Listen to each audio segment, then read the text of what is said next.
Get your hands off me. Rebecca's scream echoed across the private airfield, cutting through the morning air like a blade. The sound of the slap that followed made Frank Sullivan's wrench slip in his hand.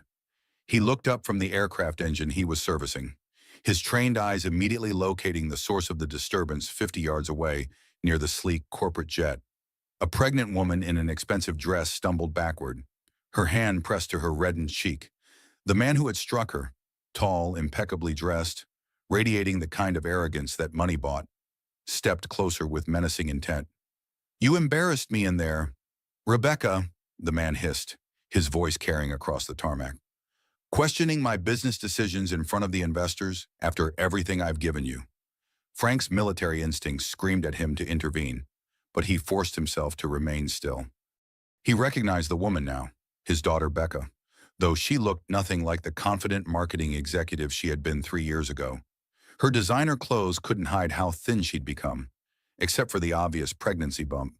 7 months along, if his calculations were correct. "Jonathan, please," Becca whispered, glancing around at the ground crew who had stopped their work to stare. "People are watching. Let them watch," Jonathan Blackwood snarled. "Maybe they'll learn what happens when you disrespect your husband." Frank's jaw clenched. He'd been working as an aircraft mechanic at this private airfield for 6 months, ever since he'd discovered how badly his daughter's marriage had deteriorated.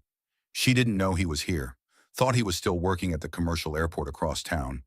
But a father's protective instincts had led him to take this job, to be close enough to help when she needed it. And from the looks of things, that time was now. Jonathan grabbed Becca's arm roughly, his fingers digging into her flesh. "Get on the plane. We're leaving for Miami whether you like it or not." "The doctor said I shouldn't fly," Becca protested weakly. "The baby. The baby will be fine. You're being dramatic. As usual." Frank started walking toward them, his military bearing automatically taking over despite his mechanic's coveralls. Several other ground crew members had noticed the commotion, but they hung back uncertainly. Rich people's problems weren't their concern, except this rich woman was Frank Sullivan's only child.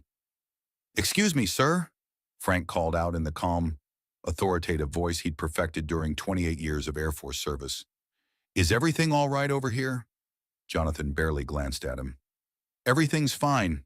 Just a domestic disagreement. Nothing that concerns the help." The dismissive tone made Frank's eyes narrow, but he kept his expression neutral. "Well, I couldn't help but notice the lady seems distressed. Company policy requires us to ensure all passengers are comfortable before takeoff." "Company policy?" Jonathan laughed harshly. "Do you know who I am? I own 3 planes at this facility. Your company policy doesn't apply to me." Frank stepped closer, noting how Becca's eyes widened as she got a better look at him. Recognition flickered across her face, quickly followed by confusion and fear. Not of him, but for him. She knew her father wouldn't back down from a fight, and she'd learned the hard way what happened to people who crossed her millionaire husband. "Sir, I understand you're an important client," Frank said evenly, "but federal aviation regulations require all passengers to board aircraft voluntarily and without duress. If the lady doesn't want to fly today—" "The lady is my wife," Jonathan snapped, "and she'll do what I tell her to do. Now step aside before I have you fired." Frank didn't move. Instead, he looked directly at Becca, his weathered face softening with paternal concern. "Ma'am, do you want to board this aircraft today?" The question hung in the air like a challenge. Becca's eyes filled with tears as she looked between her father and her husband. She opened her mouth to speak, then closed it again. "She doesn't need to answer to you," Jonathan said, his face reddening. "Rebecca, get on the plane. Now." "I—" Becca started, then stopped. Frank could see the war raging in her eyes, the desperate desire for help battling against years of conditioning that had taught her to submit, to not make waves, to protect others from Jonathan's wrath. "I'm fine," she finally whispered, the lie obvious to everyone present. "I'll go." Frank's heart broke as he watched his daughter sacrifice her safety once again, but he couldn't blow his cover. Not yet. Instead, he stepped aside, giving them a clear path to the aircraft stairs. "Very good, sir," he said formally. "Have a safe flight." As Jonathan practically dragged Becca toward the plane, she looked back over her shoulder at Frank. Their eyes met for just a moment, and he saw her mouth a single word. Daddy. He gave her the slightest nod, just enough to let her know he understood. Then she was gone, disappearing into the cabin of Jonathan's private jet while Frank stood on the tarmac, every instinct screaming at him to storm that aircraft and drag his daughter to safety. But Frank Sullivan hadn't survived nearly 3 decades in the military by acting on impulse. He'd learned patience, strategy, and the importance of gathering intelligence before engaging the enemy. And make no mistake, Jonathan Blackwood had just declared himself Frank's enemy. As the jet's engines spooled up for departure, Frank pulled out his phone and dialed a familiar number. Tommy, it's Frank. I need you to run a deeper background check on Jonathan Blackwood. Everything you can find. Finances, legal troubles, previous relationships, and Tommy. Make it priority 1. Tommy Rodriguez, chief of security at the airfield and Frank's old Air Force buddy, didn't ask questions. You got it, Maverick. Anything else? Frank watched the jet taxi toward the runway, carrying his pregnant daughter away from safety once again. Yeah, he said grimly. Call Maggie and tell her we need to have that conversation with Becca tonight, whether she wants it or not. The conversation that might save her life and the life of his unborn grandchild. Margaret Maggie Sullivan had married a fighter pilot, so she thought she knew what controlled strength looked like. But watching her husband pace their kitchen like a caged predator, she realized she'd only seen the surface. Tell me again what happened, she said, setting a cup of coffee in front of Frank's usual chair. Frank didn't sit. Instead, he stopped at the window overlooking their backyard, his shoulders rigid with tension. He hit her, Maggie, right there in front of everyone, and she took it, made excuses for him. You said she recognized you. She knows I'm watching now. The question is whether that makes things better or worse for her. Maggie studied her husband's profile, noting the familiar set of his jaw that meant he was planning something tactical. After 5 years of marriage, she'd learned to read the signs of his military mind engaging with a problem. Frank, you can't approach this like a combat mission. Can't I? He turned from the window, and Maggie saw something dangerous flickering in his eyes. My daughter is being held prisoner by a man who thinks his money makes him untouchable. If that's not enemy territory, what is? The sound of Frank's phone ringing interrupted her response. He glanced at the caller ID and answered immediately. What did you find? Maggie could hear Tommy's voice through the speaker, urgent and concerned. Frank, you need to sit down for this. I'm sitting, Frank lied, beginning to pace again. Jonathan Blackwood isn't just controlling, he's dangerous. I found sealed records from 2 previous relationships. Both women filed restraining orders. Both dropped the charges after receiving substantial financial settlements. Frank's free hand clenched into a fist. What else? He's got gambling debts in 3 states, and his company's under federal investigation for tax fraud. The man's desperate. Frank, desperate men do stupid things. Any current legal issues? That's where it gets interesting. There's a civil suit pending from his business partner, Diana Worthington. Apparently, she claims he's been siphoning money from their joint accounts to cover his gambling losses. Frank absorbed this information with the tactical precision of his military training. Enemy capabilities, financial resources, legal vulnerabilities, all data points that could be exploited. Tommy, I need you to do something else for me. Name it. That security camera system covers the entire tarmac, right including where the incident happened this morning. Every angle, archived for 30 days. Save that footage, and from now on, I want eyes on Blackwood every time he's at the airfield. Can you do that without raising suspicions? Consider it done, Maverick. After Frank hung up, Maggie watched him continue his restless pacing. She'd met him when he was already a decorated officer, but she'd heard stories about his early days. The young pilot who'd earned his call sign, Maverick, not for recklessness, but for his ability to think outside standard protocols when lives were on the line. You're planning something, she said. It wasn't a question. I'm planning several somethings. The question is which plan gives Becca and the baby the best chance of survival. Survival, Frank. This is domestic abuse, not a war zone. Frank stopped pacing and looked at her with the expression he usually reserved for explaining military tactics to civilians. Maggie, Domestic violence kills more women than combat kills soldiers. The statistics are clear. Pregnancy increases the risk of homicide by 40%. When you add financial pressure and legal troubles to an already violent man, he didn't need to finish the sentence. Maggie had been a nurse long enough to know what domestic violence could escalate to, especially when the abuser felt cornered. "So what's the plan?" she asked. "First, we document everything. Every interaction, every incident, every witness. Build an evidence file that can't be dismissed or buried under legal motions. And second," Frank's smile was predatory. "Second, I remind Mr. Blackwood that money can't buy everything. Some things have to be earned through blood, sweat, and 28 years of military service." Before Maggie could respond, Frank's phone buzzed with a text message. His expression darkened as he read it. "What is it?" Maggie asked. "Becca. She says they had to make an emergency landing in Jacksonville. She's in the hospital." Maggie was already reaching for her purse. "I'll drive." "No." Frank's voice carried the absolute authority of command. "You stay here in case she calls again. I'm driving down alone." "Frank." "Maggie, if I walk into that hospital and find out he hurt her worse than I saw this morning, I need to know you're safe and accounted for, because I won't be responsible for what happens next." The cold certainty in his voice made Maggie's breath catch. This wasn't her husband speaking. This was Colonel Franklin Sullivan, the decorated fighter pilot who'd flown combat missions in 3 different theaters of war. "Just try to remember you're not in uniform anymore," she said softly. Frank paused at the kitchen door, his hand on the keys to his truck. When he looked back at her, his eyes held the hard gleam of a man who'd made a decision. "Maybe it's time I was..."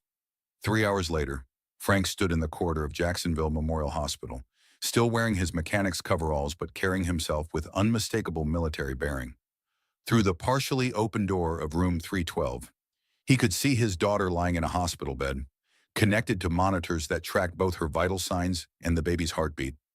Jonathan sat in the visitor's chair, talking animatedly on his phone about rescheduling meetings and managing investors.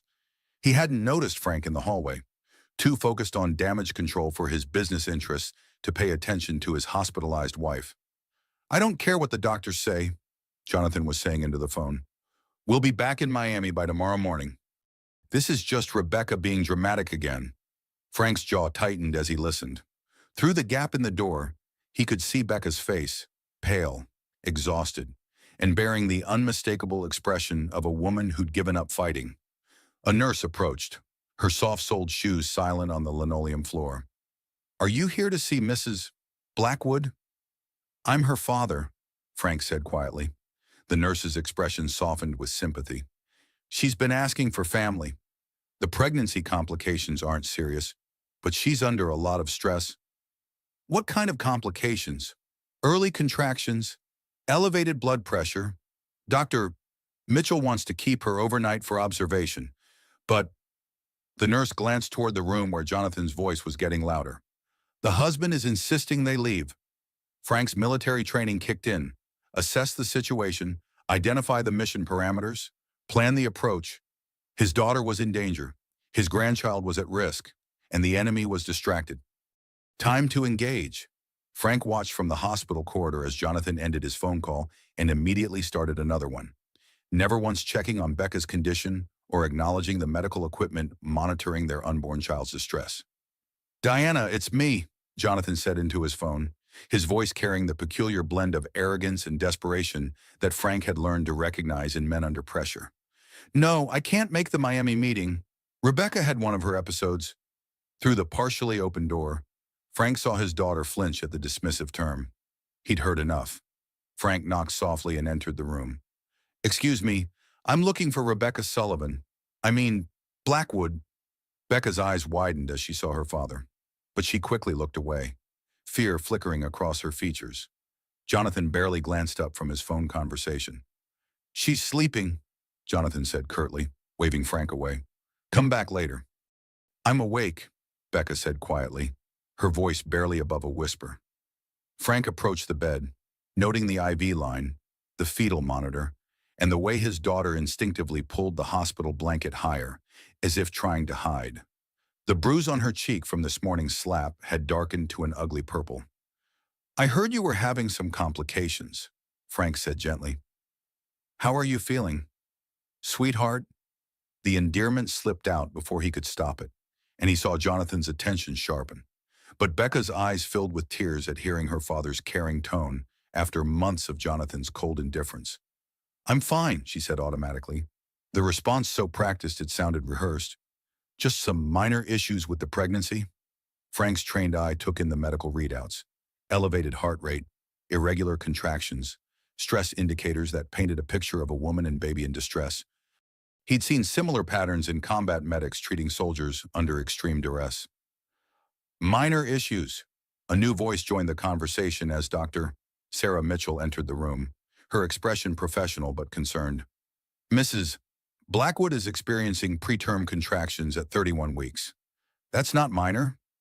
Jonathan finally ended his phone call, his attention now fully focused on the conversation. "Doctor, my wife has a tendency toward drama. How soon can she be discharged?" "Doctor," Mitchell's expression hardened. "Mr. Blackwood, your wife needs bed rest and stress reduction. Her blood pressure is dangerously elevated, which puts both her and the baby at risk for serious complications." "How serious?" Frank asked, stepping closer to Becca's bedside. "Preeclampsia, placental abruption, premature delivery, all potentially life-threatening conditions that are exacerbated by stress." Frank felt something cold settle in his stomach. He'd lost Becca's mother to complications during childbirth 29 years ago. He wouldn't lose his daughter and grandchild the same way. "Then she needs to stay here," Frank said firmly. Jonathan stood up, his body language aggressive. "I'm sorry, who are you exactly? Because last I checked, medical decisions for my wife are made by me, not random hospital visitors." "I'm her father." Frank's voice carried the quiet authority of command. "And I'm not random." The room fell silent except for the steady beeping of the fetal monitor. Jonathan's eyes narrowed as he processed this information, clearly trying to reconcile the grease-stained mechanic from the airfield with the man now standing beside his wife's hospital bed with unmistakable paternal authority. "Frank Sullivan," Jonathan said slowly, recognition dawning. "The mechanic from this morning. Retired Colonel Frank Sullivan, United States Air Force," Frank corrected. "The mechanic job is just something to keep me busy." The temperature in the room seemed to drop several degrees. Jonathan's face flushed red as he realized he'd been dismissing and threatening a decorated military officer and his wife's father. "You've been spying on me," Jonathan accused. "I've been watching out for my daughter. There's a difference." "Doctor," Mitchell cleared her throat, drawing attention back to the medical crisis at hand. "Regardless of family dynamics, Mrs. Blackwood needs immediate bed rest and stress reduction. The contractions are getting stronger." As if to emphasize the point, Becca suddenly gasped and pressed her hand to her belly as another contraction hit. The fetal monitor began beeping more rapidly. Frank immediately moved to his daughter's side, taking her free hand in his. "Breathe, sweetheart, just like we practiced when you were little. Remember, in through your nose, out through your mouth." "Our daddy is," she whispered, the childhood name slipping out as pain and fear overwhelmed her carefully constructed defenses. "I'm here," Frank said softly. "I've got you." Jonathan watched this interaction with growing fury. "Don't you think it's a little suspicious that her father shows up right after she has a medical emergency? Maybe he's the one causing her stress?" "Dr." Mitchell's expression turned icy.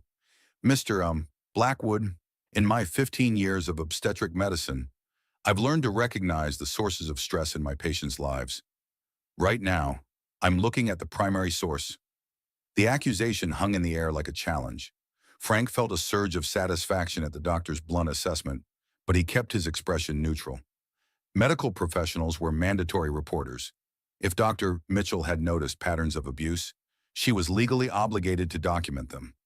"I want a second opinion," Jonathan snapped, "and I want this man removed from the room." "The patient has the right to choose her visitors," Dr. Mitchell replied calmly. "Mrs. Blackwood, who would you like to have here with you?" All eyes turned to Becca, who looked between her husband and her father with obvious anguish. Frank could see the internal war raging, her desire for protection battling against years of conditioning that had taught her to prioritize Jonathan's needs over her own safety. She started, then stopped as another contraction hit. It's okay, Frank said quietly. Whatever you decide, I understand.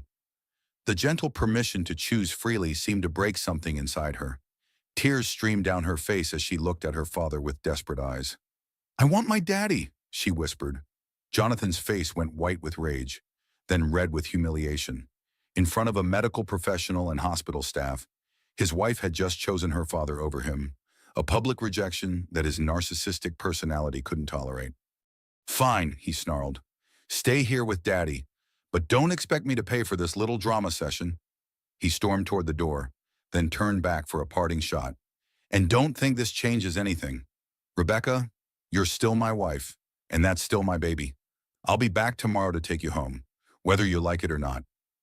After Jonathan left, the room felt lighter despite the serious medical situation. Dr. Mitchell checked Becca's monitors and adjusted her medication. The contractions are slowing down, she announced. Your blood pressure is already improving. Frank squeezed his daughter's hand gently. How long has it been this bad? Sweetheart. Becca closed her eyes, fresh tears leaking from beneath her lashes. I don't know anymore. Daddy, it happened so gradually. I didn't realize. And then I was pregnant, and he said no man would want another man's child. And I believed him. And she broke down completely then, 29 years of suppressed pain pouring out in harsh sobs. Frank held her hand and let her cry, his own eyes burning with rage at what Jonathan had done to his strong, confident daughter. It's going to be okay, he said firmly. I'm here now, and I'm not going anywhere. But even as he made the promise, Frank's military mind was already calculating the challenges ahead. Jonathan wasn't the type to give up easily, especially when his pride had been wounded. He had money, lawyers, and a vindictive streak that made him dangerous. The real battle was just beginning. Frank spent the night in the hospital chair beside Becca's bed, maintaining the vigil he'd learned during years of military service, alert even while resting, ready to respond to any threat. Around 3 a.m., his phone buzzed with a text from Tommy. Got security footage from the airfield. Also found something interesting about Blackwood's business partner. Call when you can. Frank stepped into the hallway to make the call, keeping one eye on his daughter's room. What did you find? He asked quietly when Tommy answered. First, the good news. We've got clear footage of the assault this morning. Blackwood striking a pregnant woman in front of multiple witnesses. Even his fancy lawyers can't make that disappear. And the interesting news about the business partner, Diana Worthington isn't just suing him for financial fraud. According to my contact at the courthouse, she's also his mistress, has been for about 2 years, right around the time Becca's marriage started going downhill. Frank absorbed this information with tactical precision. An affair provided motive for increased abuse at home, financial stress from legal battles created desperation, and a vindictive business partner meant Jonathan was fighting a war on multiple fronts. There's more, Tommy continued. I did some digging into his gambling debts. He owes serious money to some very serious people in Miami, the kind who don't accept payment plans. How serious? Knee-breaking serious? Maybe worse. Frank felt pieces of a larger puzzle clicking into place. Jonathan's increasing desperation, his insistence on keeping up appearances with investors, his need to control every aspect of Becca's life. It all pointed to a man whose carefully constructed world was collapsing. Tommy, I need a favor. Can you reach out to General Morrison? Tommy whistled softly. Your old squadron commander, Frank. He's got 3 stars now. I know, but if anyone can help us navigate this situation through proper channels, it's him. What are you thinking? Frank glanced back toward Becca's room, where the morning sun was just beginning to filter through the blinds. I'm thinking Jonathan Blackwood is about to learn the difference between military justice and civilian courts. 2 hours later, Frank's phone rang with a number he recognized from his Air Force days. Maverick, this is Red Leader. Tommy filled me in on your situation. General Morrison's voice carried the same calm authority Frank remembered from their squadron days, when Morrison was a captain and Frank was a lieutenant fresh out of flight school. General, I appreciate you taking my call. Frank, you flew cover for my 6 in Iraq. I'll always take your call. Now tell me about this piece of garbage who's threatening your family. Frank provided a concise briefing: Jonathan's history of violence, the financial crimes under investigation, the escalating threats against a pregnant woman. Morrison listened without interruption, occasionally asking tactical questions that reminded Frank why he'd always respected the man's leadership. "Here's what I can do officially." "Nothing," Morrison said when Frank finished. "This is civilian jurisdiction, and we can't interfere with local law enforcement." "I understand, sir. However," Morrison continued, and Frank could hear the slight smile in his voice, "I happen to know that Judge Patricia Hamilton in Jacksonville handles domestic violence cases. Her husband was career Navy, lost in action in Afghanistan. She takes a dim view of men who abuse their families. How would one arrange to appear before Judge Hamilton? Hypothetically speaking, if someone were to file for emergency protective orders this morning, and if that someone happened to mention that the respondent had a history of violence and was currently under federal investigation, Judge Hamilton might expedite the hearing." Frank felt a surge of hope. "And hypothetically, would military character witnesses be permissible in such hearings?" "Colonel Sullivan, I believe your service record speaks for itself, as does your daughter's right to protection under Florida law." After ending the call with Morrison, Frank returned to Becca's room to find her awake and staring out the window. The morning light revealed how much weight she'd lost during her pregnancy. Stress and fear had hollowed out her cheeks and darkened the circles under her eyes. "Daddy," she said softly, "are you really going to help me leave him?" Frank pulled the chair closer to her bed and took her hand. "Sweetheart, I'm going to help you do whatever you want to do. If you want to leave him, I'll make sure you're safe. If you want to try to work things out—" "I can't work things out with someone who hits me," she interrupted, her voice stronger than he'd heard it in months. "I know that now. I think I knew it yesterday, but I was too scared to admit it." "What changed?" Becca placed her free hand on her belly, where their baby was growing. "When I saw you standing up to him yesterday, when I heard you call him out for hurting me, I realized I don't want my daughter to grow up thinking this is normal. I don't want her to marry a man like Jonathan because she thinks that's what love looks like." Frank's throat tightened with emotion. "You're having a daughter. The ultrasound last week showed a girl. Jonathan was furious. He wanted a son to carry on his legacy." She laughed bitterly. "As if his legacy is something worth preserving. What do you want to name her?" For the first time in months, Frank saw a genuine smile cross his daughter's face. "I was thinking about Grace Sullivan, not Grace Blackwood. I want her to have your name, Daddy. I want her to know where she comes from people who protect each other, not people who hurt each other." Frank squeezed her hand gently. "Then let's make sure Grace Sullivan gets the chance to grow up safe and loved." "How?" Frank's expression grew serious. "By teaching her daddy that there are consequences for his actions, and by showing him that money and threats don't work on people who've sworn an oath to defend others." Dr. Mitchell entered the room with Becca's discharge paperwork and a social worker named Janet Chen, whose kind but determined expression suggested she'd dealt with domestic violence cases before. "Mrs. Blackwood, I understand you'd like to discuss some options for your safety," Janet said. Becca looked at her father, who nodded encouragingly. "Yes, I want to file for divorce and get a restraining order. We can help you with both.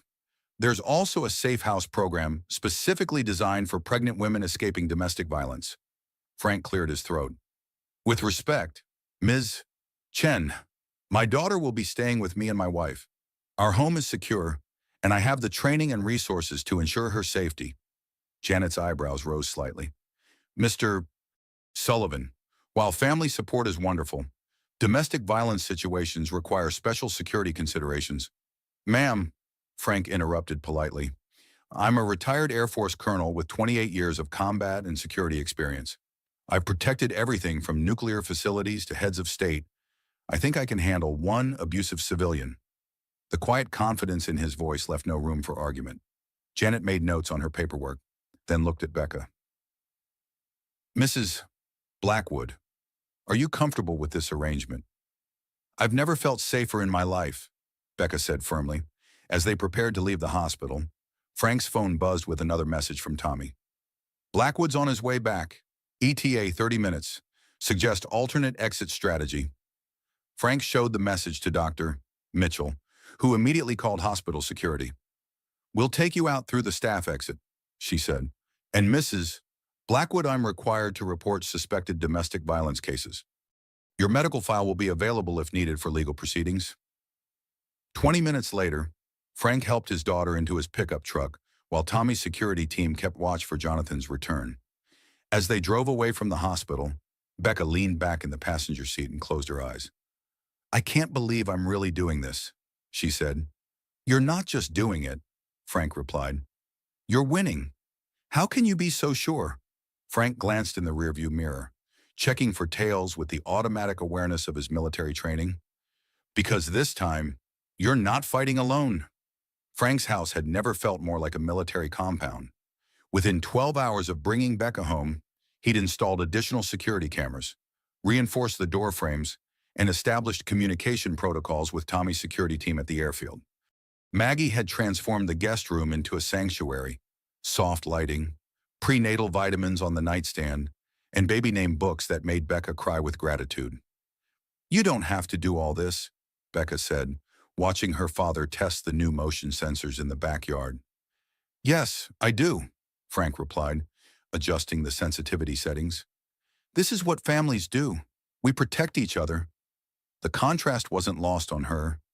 3 days ago, she'd been walking on eggshells, afraid to breathe too loudly in case it disturbed Jonathan's mood. Now she was eating Maggie's homemade soup while her father turned their home into Fort Knox for her protection. "He's going to be furious when he finds out I'm here," she said. "Let him be furious. Fury makes people careless." Frank's phone rang, Tommy calling with the daily intelligence update that had become routine. "What's the status?" Frank answered. "Blackwood's been at the airfield 3 times today, ostensibly checking on his aircraft maintenance. Really, he's pumping the staff for information about you." "What's he found out?" "Nothing useful. The guys know to keep their mouths shut. But Frank, there's something else.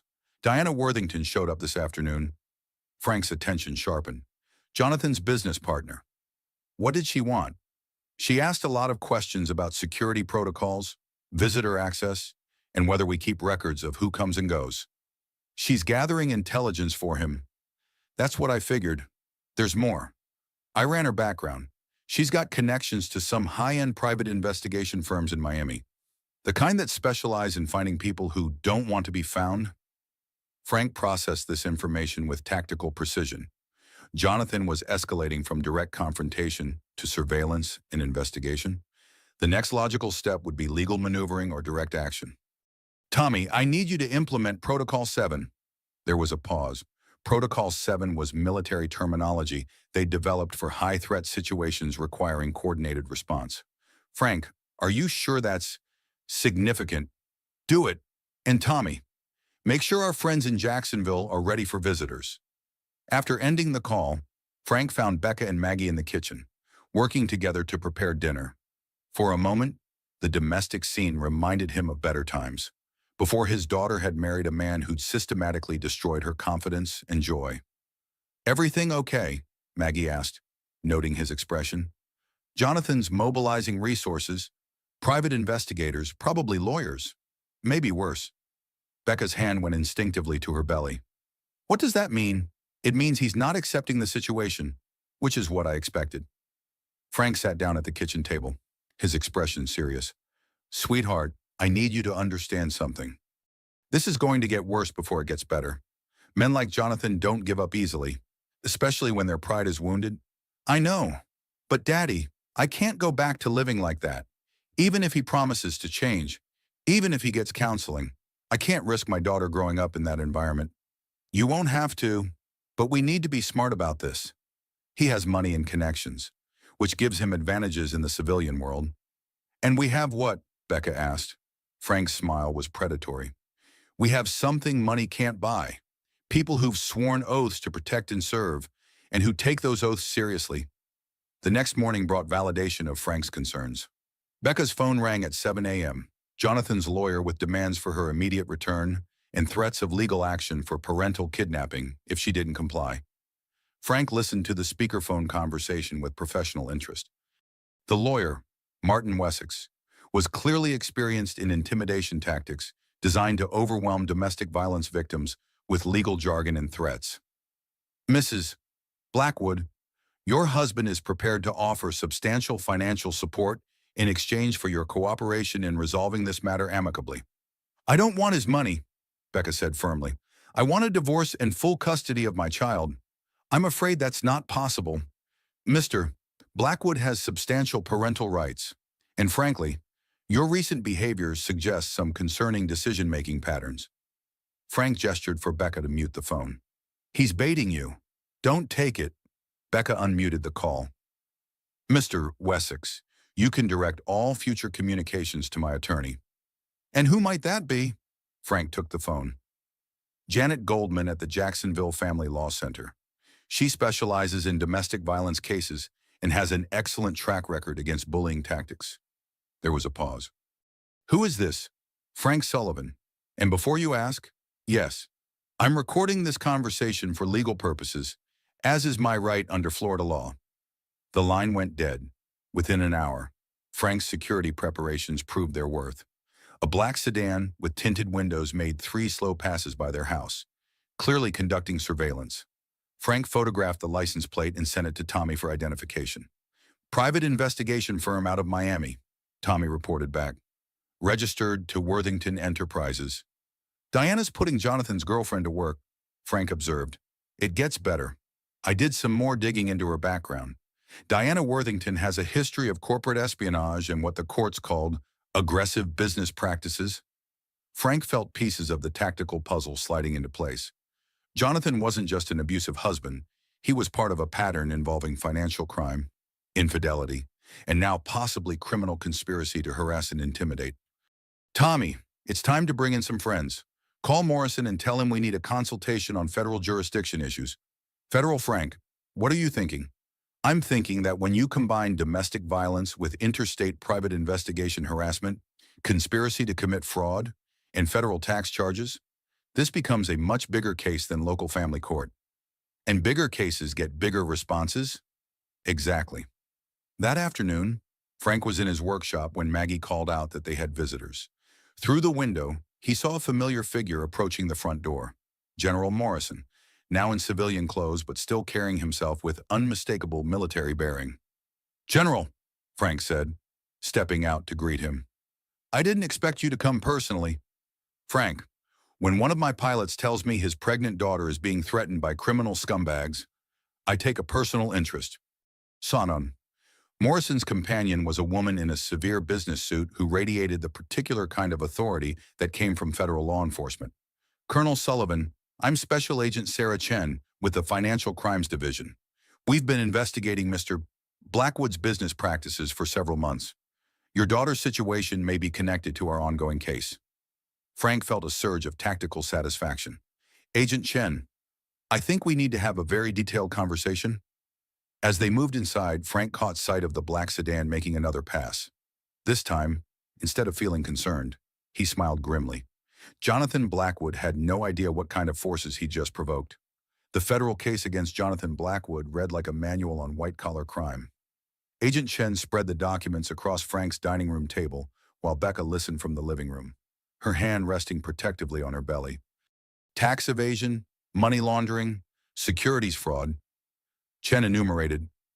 We've been building this case for 8 months, but we needed something to break his inner circle of silence. And my daughter's situation provides that opening? Frank asked. Potentially. Domestic violence often accompanies financial crimes. Men who abuse their families are usually abusing their business partners, employees, and clients as well. General Morrison leaned back in his chair, his expression thoughtful. What do you need from us? Agent Chen. Mrs. Blackwood's testimony about her husband's behavior, financial control patterns, and any knowledge she might have about his business practices. In exchange, we can offer federal protection and expedited processing of her domestic violence case. Frank looked toward the living room where Becca was pretending to read a magazine while obviously listening to every word. Sweetheart, can you join us? Becca entered slowly, her pregnancy making movement more difficult. At 7.5 months, the stress of the past week had taken a visible toll. Mrs. Blackwood, Agent Chen said gently, I understand this is overwhelming, but your information could help us protect other women from what you've experienced. Other women, your husband has a pattern. The two previous relationships we uncovered both involved financial control, isolation, and escalating violence. Both women signed non-disclosure agreements as part of their settlements. Becca's face hardened. You mean I'm not the first? No, and unless we stop him, you won't be the last.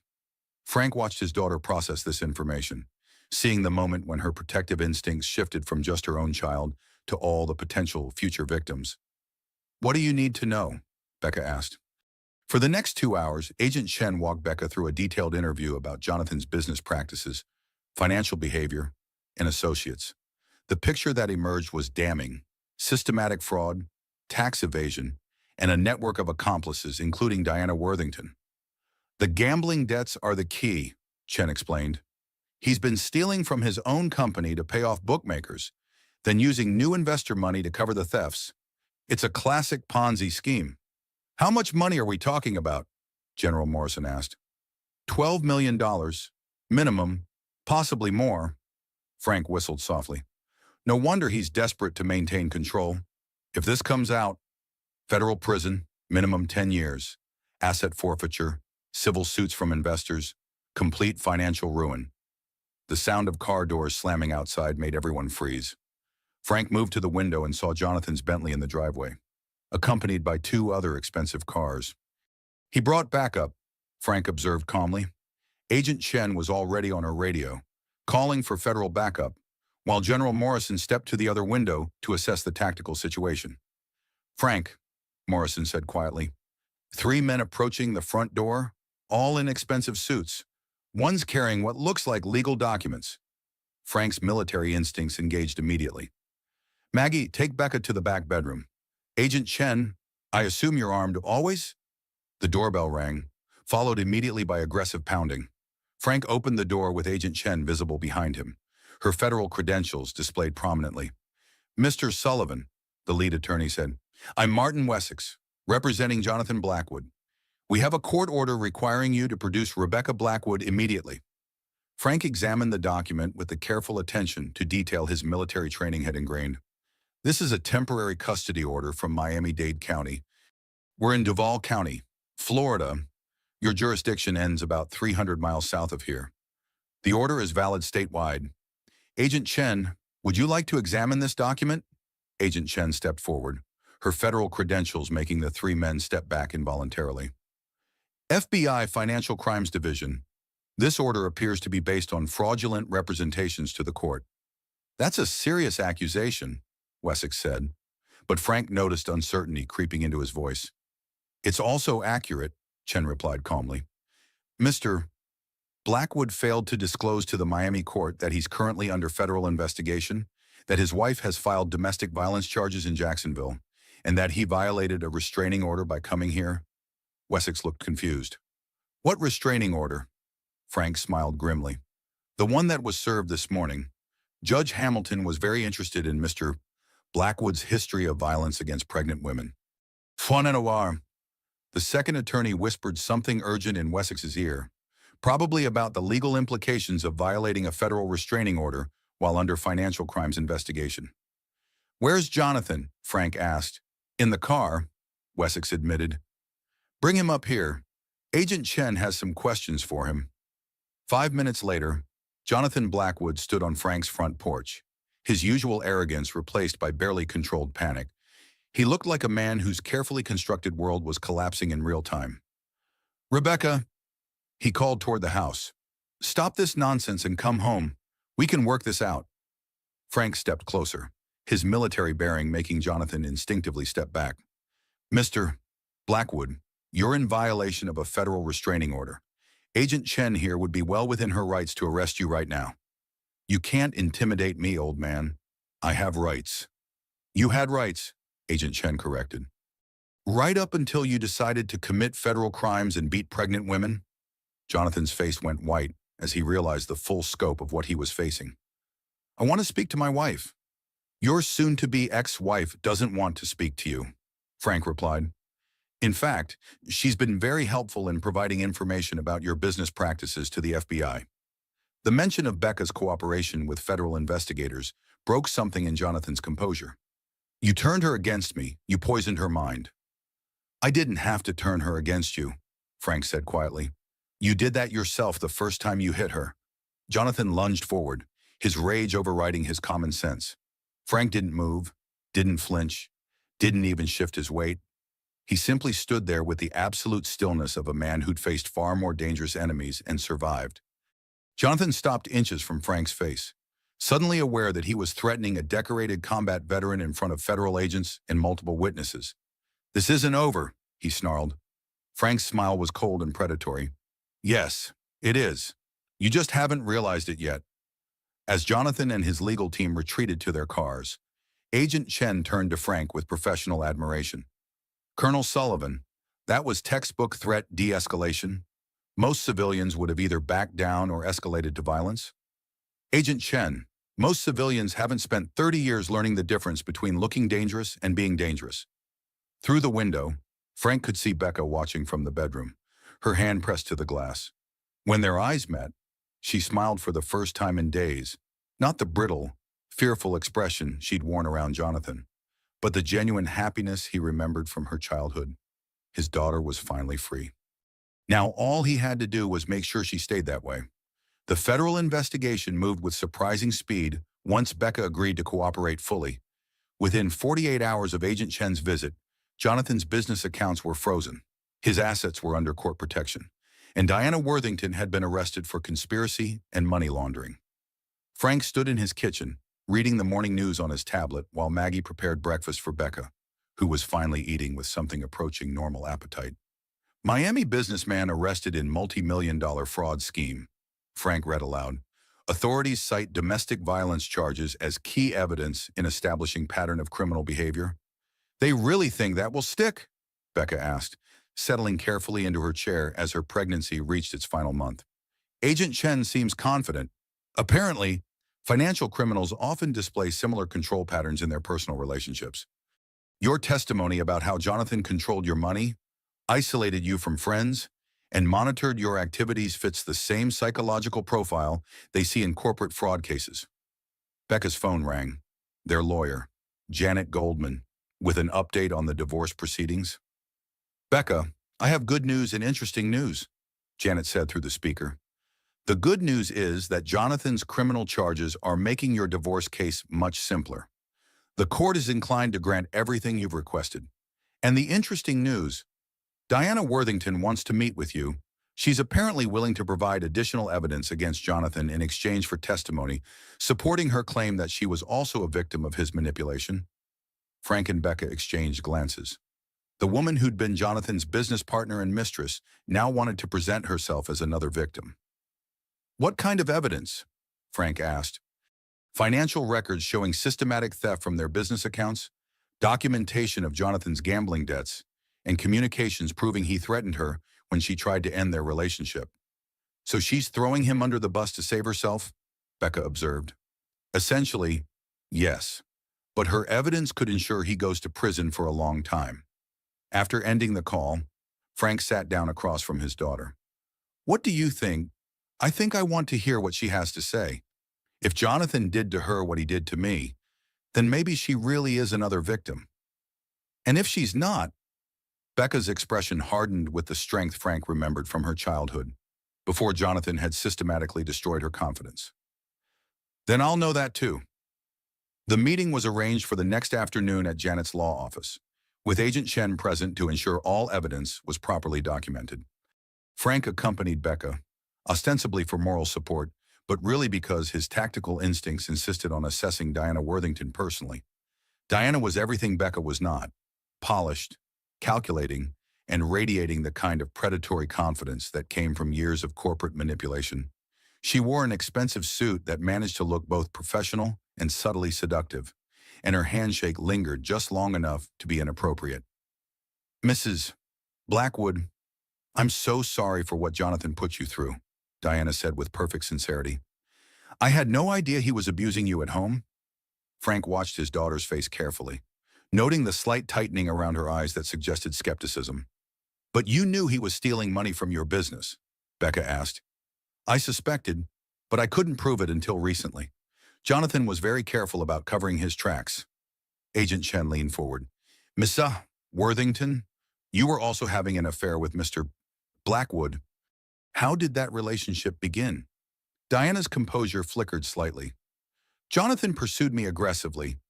He said his marriage was over in all but name, that you were mentally unstable and refusing to give him a divorce. Becca's hands clenched into fists. Mentally unstable. I didn't know it was a lie until I saw how he treated you at the airfield that day. No mentally unstable woman would have shown the strength you did in that situation.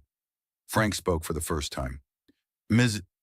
Worthington, you were present when my daughter was publicly humiliated and physically threatened by your business partner.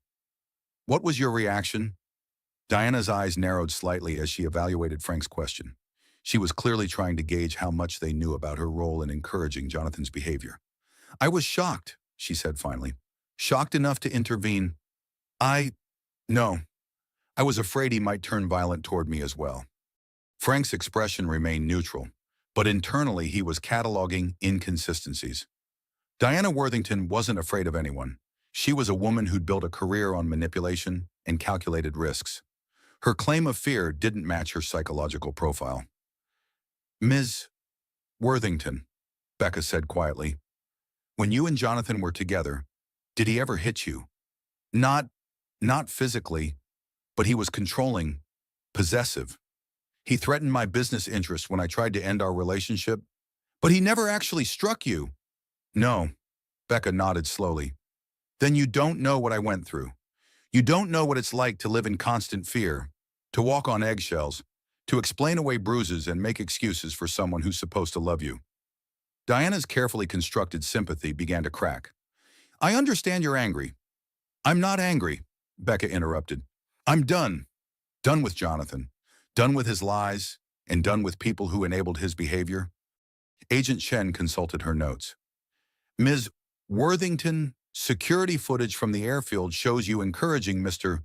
Blackwood's confrontation with Mrs. Blackwood. You're heard saying, maybe she needs to learn some respect. The room fell silent. Diana's mask of victimhood slipped completely, revealing the calculating predator underneath. That was taken out of context, Diana said finally. Frank leaned back in his chair, his expression thoughtful. Ms. Worthington, in my experience, context usually makes things clearer, not more confusing. I made mistakes, Diana admitted, but I'm willing to cooperate fully with the investigation. Because you're facing federal charges, Agent Chen observed, your cooperation isn't altruistic, it's self-preservation. Does it matter why I'm cooperating, as long as Jonathan goes to prison? Becca spoke before anyone else could respond. Yes, it matters. Because if we let you pretend to be a victim when you were really an accomplice, then we're saying that what happened to me doesn't matter, that the threats, the fear, the isolation were just collateral damage in your business relationship. Diana's composure cracked completely. You think you're so moral, so pure, but you stayed with him for 3 years. You took his money, lived in his house, played the perfect wife at his business functions? If you really hated it so much, why didn't you leave? The accusation hung in the air like a challenge. Frank felt his protective instincts surge, but Becca held up a hand to stop him from intervening. Because he convinced me I was worthless, Becca said quietly. Because he isolated me from my family and friends. Because he controlled every aspect of my financial life. Because he told me no other man would want a broken woman like me. And because I was carrying his child and believed his threats about what would happen if I tried to leave. She stood up, her pregnancy making the movement awkward, but her dignity intact. That's the difference between us. Diana, I was a victim who found the strength to become a survivor. You were never a victim at all. You were just another predator who got caught. As they left the law office, Frank put his arm around his daughter's shoulders.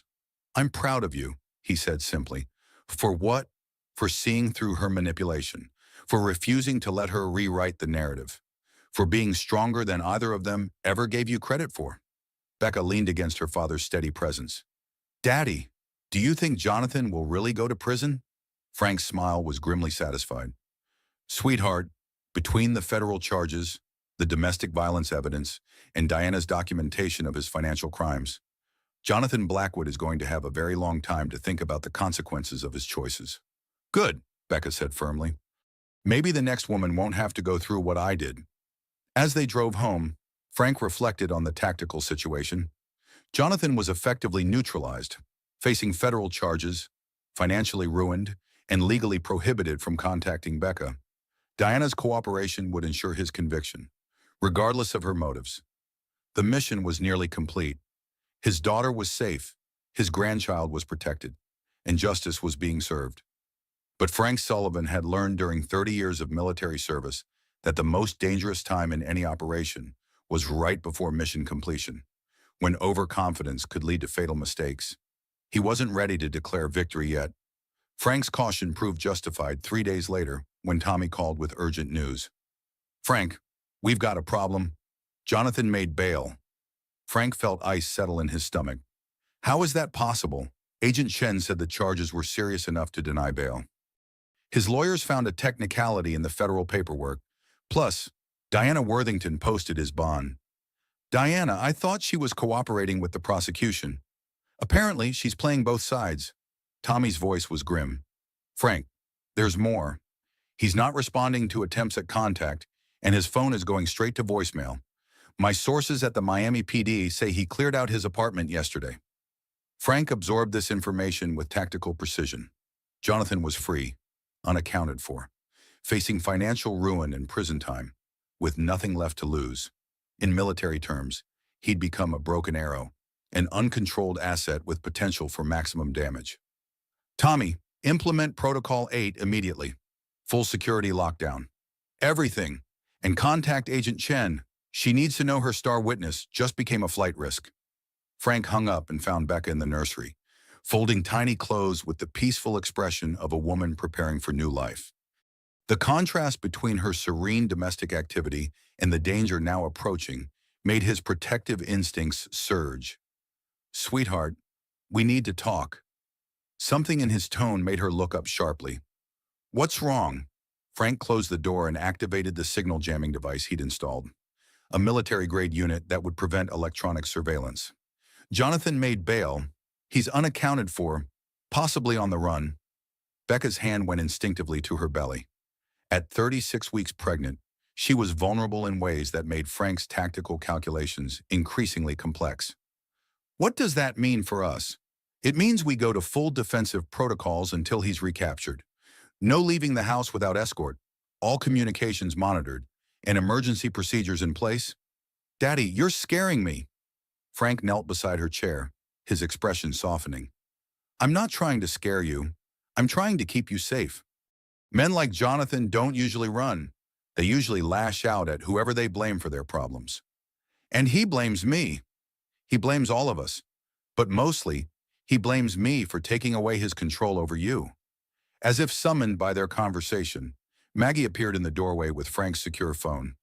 Agent Chen calling on the emergency line. Frank took the call, listening intently to Agent Chen's update. When he hung up, his expression was grim. Jonathan's passport was flagged at Miami International Airport, but by the time federal agents arrived, he was gone. They found his rental car in long-term parking. So he could be anywhere, Becca said, or he could be on his way here. Agent Chen is sending a protective detail, but it'll take them 4 hours to get into position. Frank's tactical mind was already calculating response scenarios. 4 hours was a significant vulnerability window, especially if Jonathan had resources they weren't aware of. Maggie, take Becca to the safe room. I'm going to make some calls.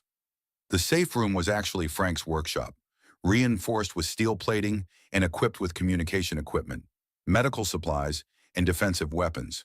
It was designed to withstand anything short of military-grade assault. While Becca and Maggie secured themselves, Frank contacted his Air Force network. Within 30 minutes, 3 of his old squadron mates were en route to provide additional security. Tommy was coordinating with local law enforcement, and General Morrison was applying federal pressure to expedite the manhunt. But Frank's instincts told him they were already too late to prevent Jonathan from making his play. The attack came at sunset, announced by the sound of expensive car engines in Frank's usually quiet neighborhood. Through his security monitors, He could see two black SUVs taking position at either end of his street, blocking escape routes with professional precision. Mercenaries, Frank observed calmly, speaking into his radio. Tommy, are you seeing this? Affirmative. My team is en route. ETA 8 minutes. Federal backup, 12 minutes out. Frank's military experience told him that 12 minutes was an eternity in a tactical situation. Whatever Jonathan was planning, it would be over long before official help arrived. The front door chime announced visitors. Frank checked his monitors and saw Jonathan standing on his porch, flanked by two men who radiated professional violence despite their business suits. Frank activated his external speaker system. Jonathan, you're in violation of federal restraining orders and parole conditions. Leave immediately. I want to talk to my wife, Jonathan called back. Just talk. Give me 5 minutes to explain. No? Then I'm coming in. Frank watched through his monitors as one of Jonathan's companions produced what looked like sophisticated door-breaching equipment. These weren't random thugs. They were professionals with military or law enforcement training. Frank keyed his radio. Maggie, prepare for breach. Standard defensive positions. In the safe room, Maggie helped Becca into body armor specially designed for pregnant women, while Frank activated his home's defensive systems. Motion-activated lights flooded the property. Security cameras began recording to off-site servers, and silent alarms notified every law enforcement agency in North Florida. The front door exploded inward with professional efficiency. Frank, positioned at the top of the stairs with clear fields of fire, watched three figures move through his living room with tactical precision. Rebecca, Jonathan called out. I know you're here. Let's end this reasonably. Frank's voice echoed through the house's intercom system. Jonathan, you have 30 seconds to leave before I exercise my legal right to defend my family. You can't hide behind legal technicalities forever. Old man, I'm not hiding behind anything. I'm standing right here. Jonathan looked up toward the second floor, finally spotting Frank's position at the head of the stairs. Even at that distance, Frank could see the desperation and rage warring in the younger man's expression.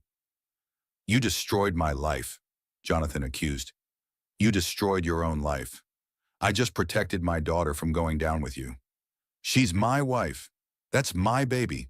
You have no right to interfere. Frank's response was quiet but carried clearly through the house. I have every right to protect my family from threats. It's what fathers do. Jonathan started up the stairs, flanked by his hired muscle.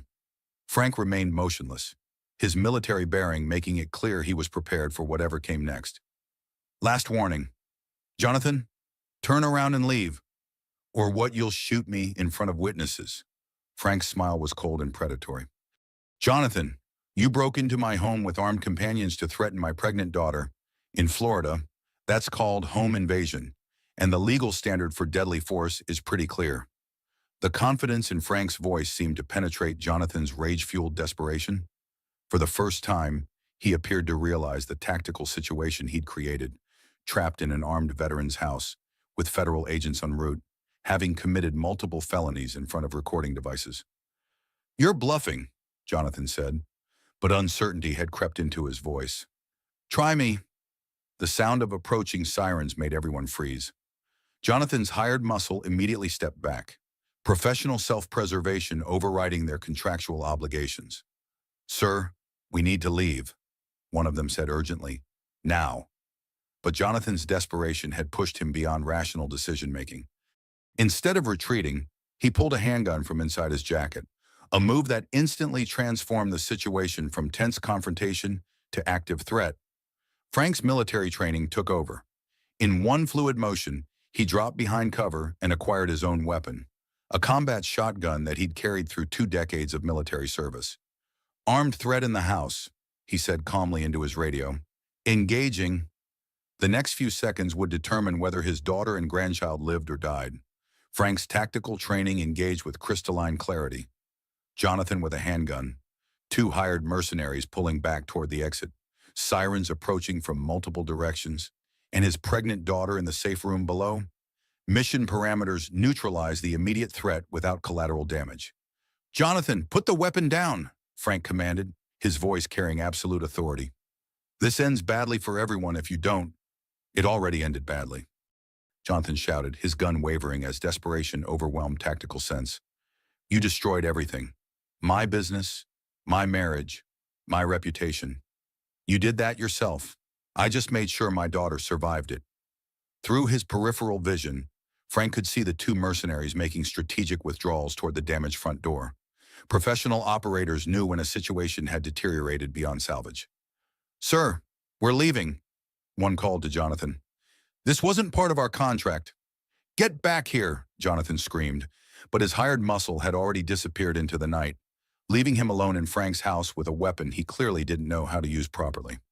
Frank's radio crackled with Tommy's voice. "Maverick, federal agents are on scene.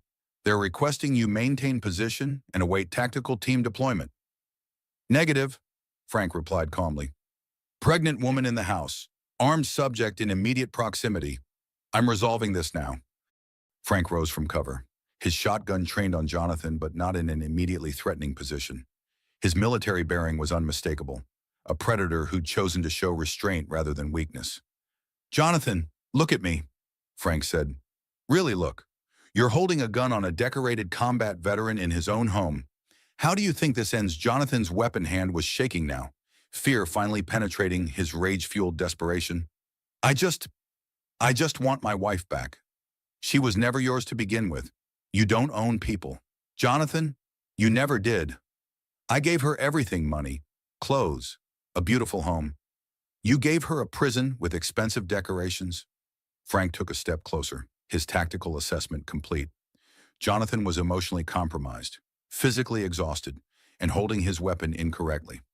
Not an immediate threat to someone with Frank's training. The only thing you never gave her was what she actually needed, which was what? Safety, respect, the right to make her own choices. Through the house's intercom system, Becca's voice suddenly echoed from the safe room below. "Jonathan, stop." Everyone froze.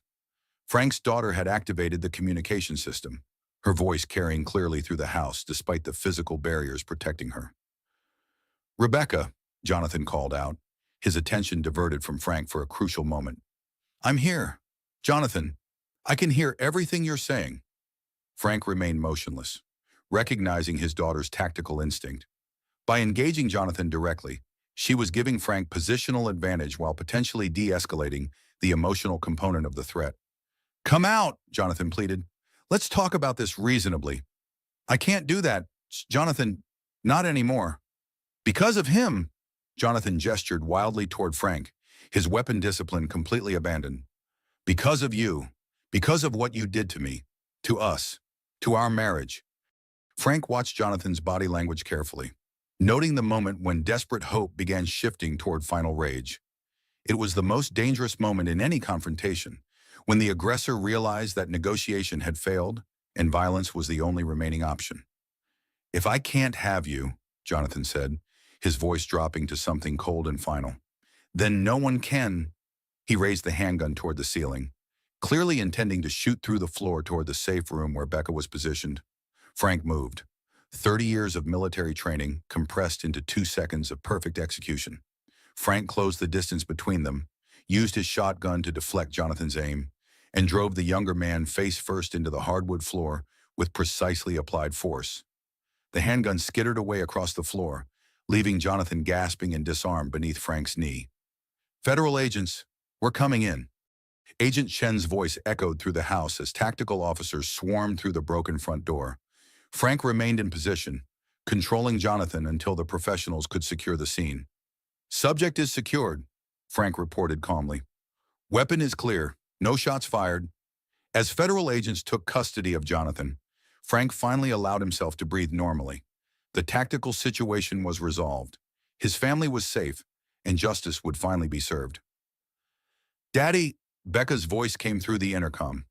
"All clear, sweetheart. It's over." 15 minutes later, Frank stood in his living room surveying the damage while paramedics checked Becca and confirmed that both she and the baby were unharmed.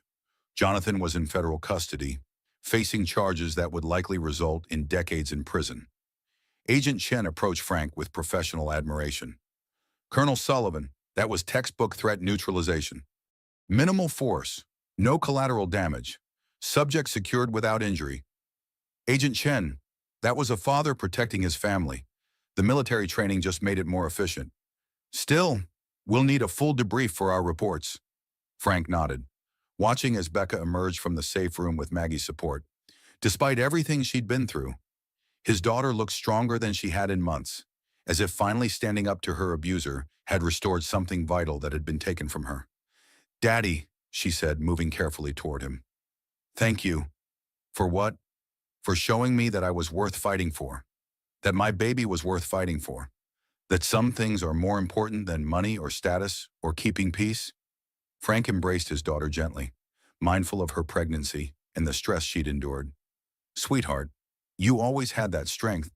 You just needed to remember it." "Will he really go to prison?" Agent Chen answered before Frank could respond. "Mrs. Blackwood, your husband is looking at federal charges for home invasion, assault with a deadly weapon, violation of federal restraining orders, and conspiracy. Combined with the financial crimes we've already documented, he'll likely spend the rest of his life in federal prison." "Good," Becca said firmly. "Maybe the next woman won't have to go through this."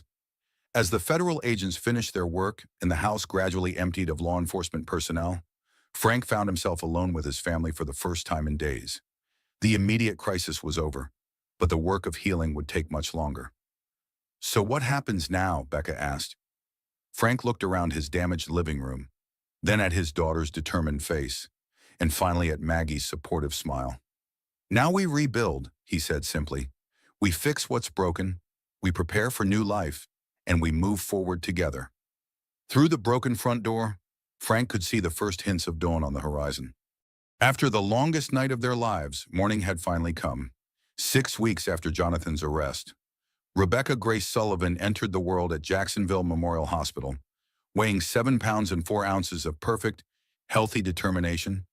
Frank held his granddaughter for the first time in the same delivery room where Becca had spent the night hiding from her abusive husband, and the contrast wasn't lost on anyone present.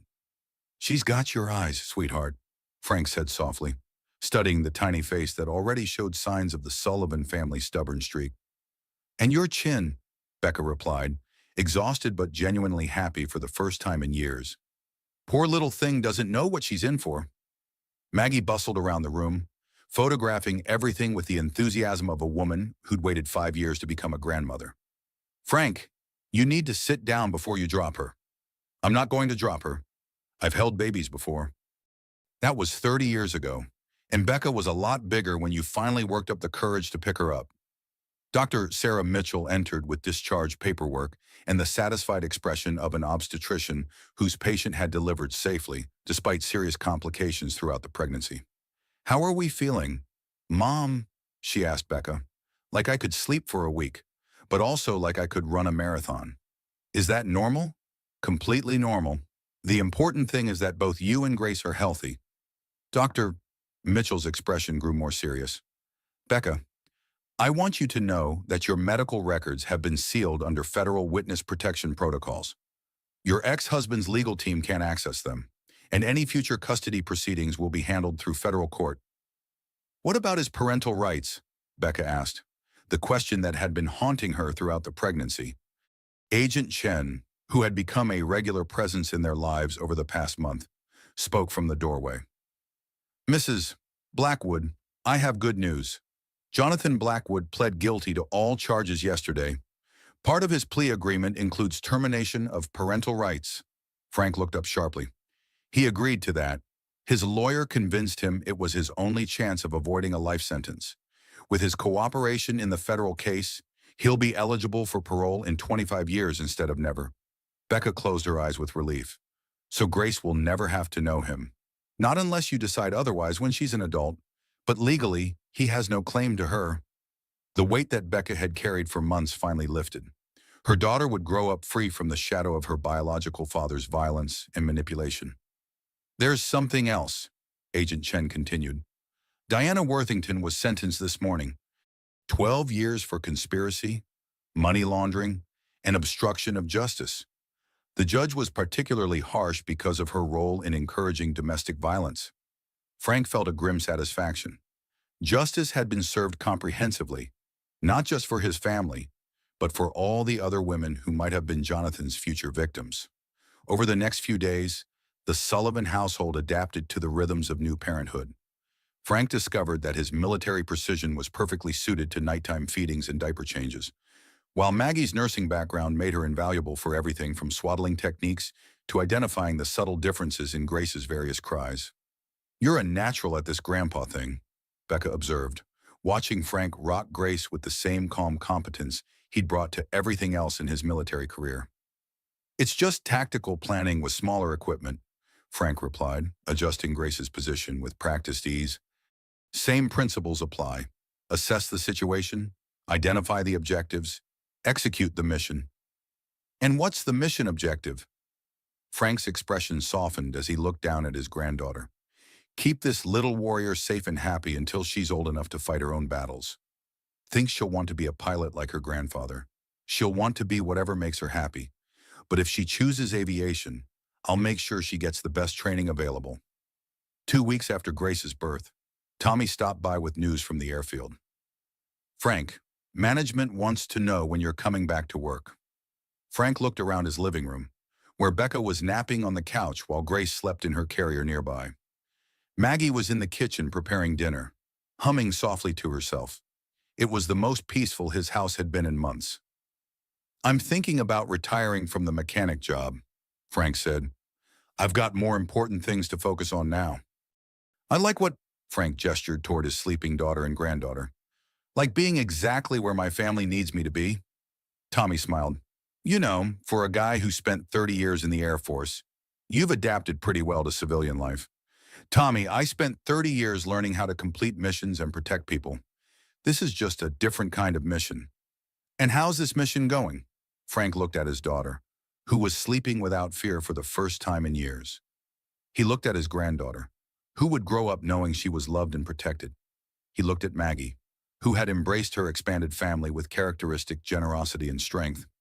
"Mission accomplished," he said quietly. That evening, as Frank took his turn with Grace's late feeding, he carried her to the window overlooking their backyard. The same yard where he'd installed security systems and planned defensive strategies now seemed peaceful in the moonlight. "You know what, little one," he said softly, adjusting Grace's blanket. "Your mama thinks I rescued her from your daddy, but the truth is, she rescued herself. She just needed someone to believe she was worth fighting for." Grace made a small sound that might have been agreement. "And you, Miss Grace Sullivan, you're going to grow up knowing exactly what you're worth. You're going to know that real strength isn't about controlling people, it's about protecting them. You're going to know that love isn't supposed to hurt, and respect isn't something you have to earn by being perfect." Frank paused, thinking about the lessons he wanted to pass on to his granddaughter. "Most importantly, you're going to know that if anyone ever tries to hurt you or make you feel small, you've got a family that will move heaven and earth to keep you safe." As if sensing the gravity of her grandfather's promises, Grace opened her eyes and looked up at him with the alert expression of someone taking everything in. "That's right," Frank said with a smile. "You're a Sullivan now, and Sullivans take care of each other." 3 months later, Becca had found her own apartment and was preparing to return to work part-time. Frank helped her move her things, noting with satisfaction how different she looked from the broken woman he'd encountered at the airfield nearly a year ago.